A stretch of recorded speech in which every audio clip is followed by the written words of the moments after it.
বন্ধুরা, তো আজকের ভিডিওটি যাদের জীবনে কোনো কিছু ভালো হচ্ছে না, ভিডিওটি তাদের জন্য।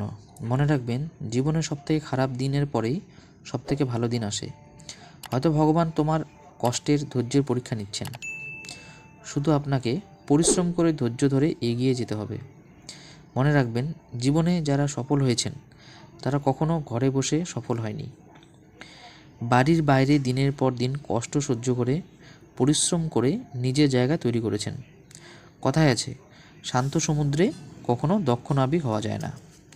তার মানে আপনাকে দক্ষ নাবিক হতে হলে আপনাকে ঝড়ঝাপটার সম্পূর্ণ সমুদ্রে লাফ দিতে হবে। তাই বলে সমুদ্রে লাফ দেওয়ার কথা এখানে আসছে না, এখানে আসছে জীবনের কঠিন পরিস্থিতিকে মোকাবিলা করার শক্তির কথা বলা হয়েছে। জীবনে প্রতিকূল পরিস্থিতি কাটিয়ে ওঠার জন্য আপনাকে কঠোর পরিশ্রম করতে হবে, নানান বাধা বিপত্তির সম্মুখীন হতে হবে, কিন্তু হাল ছাড়া যাবে না। লেগে থাকো, অবশ্যই তোমার দিন আসবে।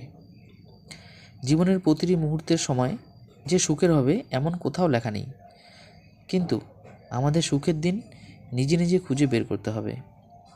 ভগবান রামের বনবাস, এমনকি পঞ্চপাণ্ডবের বা কৃষ্ণলীলার বিষয়গুলো তোমরা যদি ভালো করে দেখো, বুঝতে পারবে তারা ভগবান হলেও জীবনে কতটা কষ্ট অনুভব এবং লড়াইয়ের মাধ্যমে নিজের জীবনের বাধা বিপত্তিগুলো দূর করেছে এবং একটা সুন্দর জীবন অনুভব করেছে। সেটা কিন্তু একমাত্র লড়াইয়ের মাধ্যমেই। তাই ভেঙে পড়লে কিন্তু হবে না। দিনের পর দিন কষ্ট করে নিজের জায়গা তৈরি করতে হবে, পরিশ্রম করে নিজের জায়গা তৈরি করতে হবে। তাই বন্ধু, উঠো, জাগো এবং সফলতার চূড়ান্ত সীমানায় না পৌঁছানো পর্যন্ত থামা যাবে না। তাই তো স্বামী বিবেকানন্দ এই কথাটাই বলেছেন যে থামা যাবে না, আমাদেরকে এগিয়ে যেতে হবে সব রকমের বাধা বিপত্তি দূর করে। তাই বন্ধু, যাদের জীবনে এরকম খারাপ পরিস্থিতি চলছে, তোমরা ধৈর্য ধরো, মনোবল হারিও না, কষ্ট করো, পরিশ্রম করো, অবশ্যই তোমার দিন ভালো আসবে। এবং ধৈর্য ধরে নিজের কাজ করে যাও, মানুষের কথায় কান দিও না।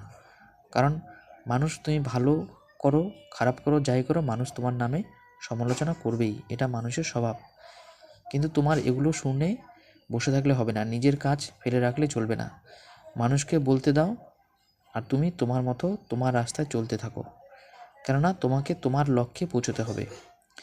আর এই বাধা বিপত্তি তৈরি করবে এই সমাজের মানুষরাই, যারা নেগেটিভ চিন্তাধারা তোমার সম্বন্ধে বলে থাকে, নেগেটিভ চিন্তাধারা, নেগেটিভ কথাবার্তা তোমার সামনে বলবে যে এটা হবে না, ওটা হবে না। কিন্তু তোমার থেমে থাকলে চলবে না, তোমাকে এগিয়ে যেতে হবে।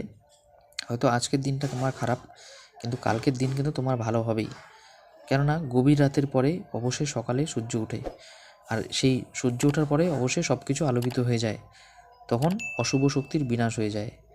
তাই মনে করো, তোমার এখন রাত চলছে, আগামীকাল তোমার সূর্য উঠবে এবং তুমি জিতবে।